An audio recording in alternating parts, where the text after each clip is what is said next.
Hello, third grade. So, yesterday we worked on fairy tales having life lessons, right? And we kind of went back into our writing and decided, what life lessons or what morals of the story do we want to leave our readers with? And then going back and seeing if we had to make some adjustments.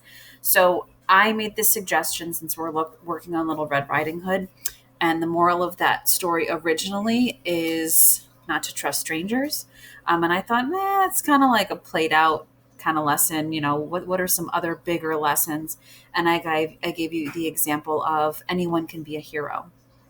So if you went back through your story yesterday, you would have had to ask yourself, okay, if my focus here, if I want my new moral of the story that I want my readers to be sitting with at the end is anybody can be a hero, who's going to be the unsuspecting hero here?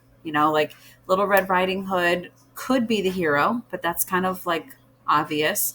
What about her sick grandmother? Or in some cases, you guys have a sick grandfather. What about the big bad wolf? What if there's another character that gets thrown in, right?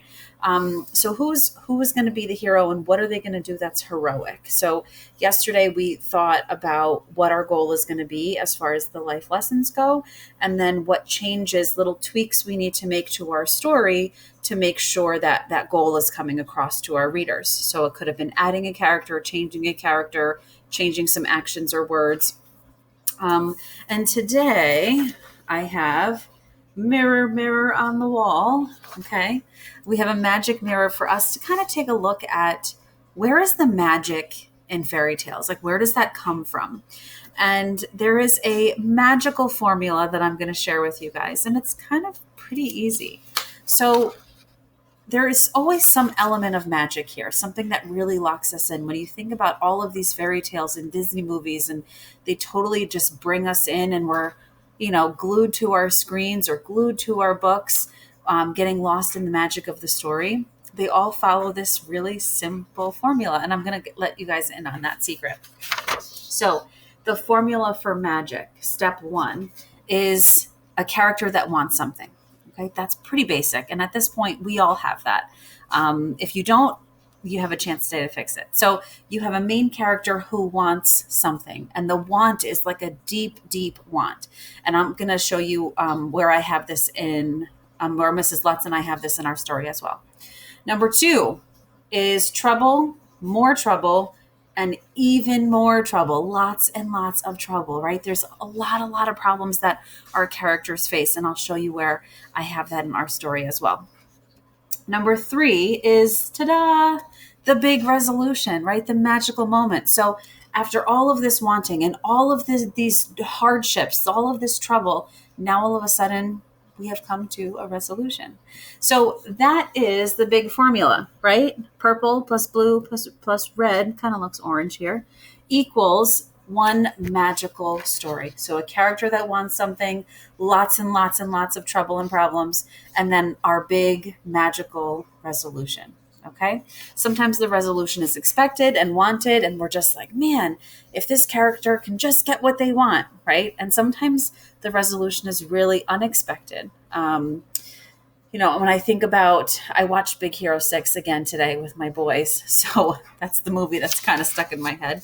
But when I think about Big Hero 6, if you've seen it, the ending is really unexpected, and it's not what the main character wanted. It's not what we wanted. It's not how we thought it should end, but it kind of needed to end that way.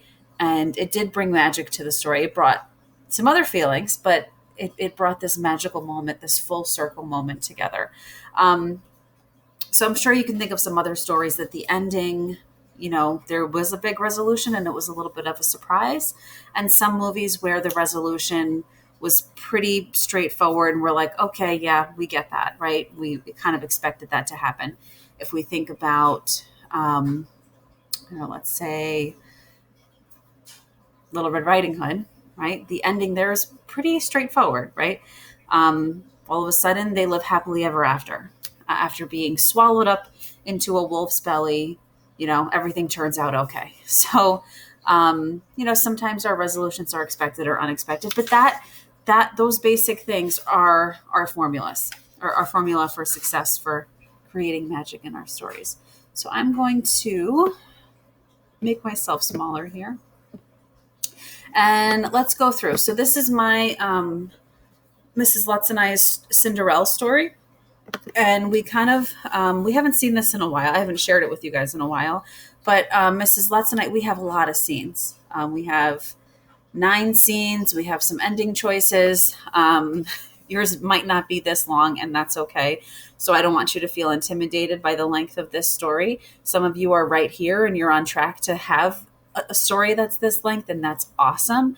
But if you're not, don't feel bad. Don't feel pressured, because really all we've had you guys draft at this point is a beginning, middle, and end. And now we're adding bit by bit to it. So if you only have your beginning, middle, and end, and you've been adding on to those 3 parts, you're good to go. Okay. Some of you have more, and that's good too. So in the beginning, I have my introduction, my narration that's in the beginning, my strong narrator voice. We talked about that with Mrs. Lutz a few weeks ago. But let's take a look at our magical formula. So we have a character who wants something. That's number 1. So in our story, Cinderella wants, right, basketball. Like, she loves NBA. That's her thing. That's her jam. She loves the Knicks. She's a huge fan. She likes to watch all the games. And it is like a goal or a dream of hers to go to Madison Square Garden and to watch the games. And then all of a sudden, there's an invite in the mail that comes, and it's NBA tickets, NBA Finals game at Madison Square Garden. Like, it's everything Cinderella could ever want. But wouldn't you know it, here's our first sign of trouble, right? The stepmother is deciding to take the sisters instead. Okay. So now I need to look for more trouble and even more trouble. So as I'm going through, here's the more trouble. Cinderella is helping her sisters get ready. They have brand new jerseys. They have brand new sneakers. And Cinderella is just, tying their shoes, helping them get ready. And it's miserable for her, and a miserable experience. Then the stepmother calls out and says, "Oh, we need batteries for the video camera. Go ahead, go quick. Go to the store and get us what we need. Hurry, come back." So now she has to leave to go onto the subway.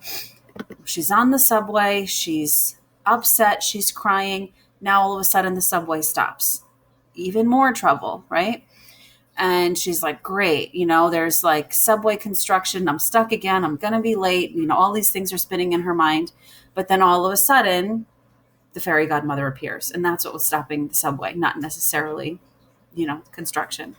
So we kind of know how the story is going to go. The fairy godmother helps her, tells her about, that the magic is going to wear off at midnight, all that stuff, turns the subway car into a limousine.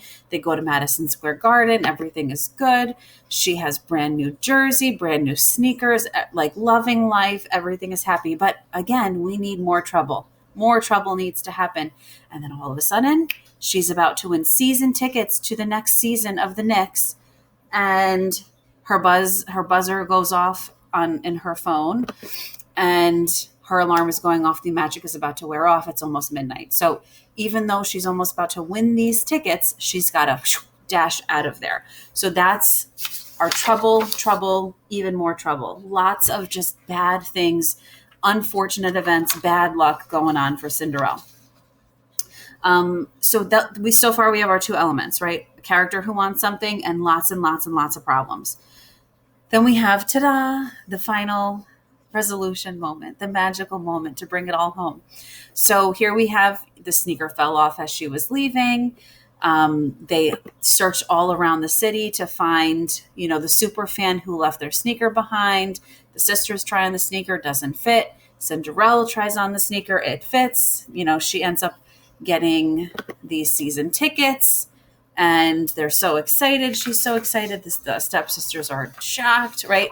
And that is our ta-da moment, our big resolution. So even though she had to run out of there, and we're like, oh, great, right? She went through all this trouble and she didn't even get the reward. It ends up coming at the end where she does get the reward. So I know I ran through that really quickly, but your job today is to ask the mirror on the wall, do you have all 3 of these elements of this magical formula. How are you going to make sure that you have magic in your story, right? So reread your story just like I did today. So at this point, you should have your full draft, beginning, middle, and end, all there in front of you, or else today's going to be really, really hard. If you don't have your beginning, middle, and end finished, then that's where you are today, and you need to focus on your beginning, middle, and end before you're assessing your magic formula. So now that you have your beginning, middle, and end ready to go, you're taking a look and asking yourself, do I have a strong character, a main character who wants something, right? Most of you should be able to say yes, absolutely, to this one. Number two, here's where I'm expecting a lot of us are going to need to put in some work. I think a lot of us have some trouble, but do we have more trouble and then even more trouble and even more trouble, right?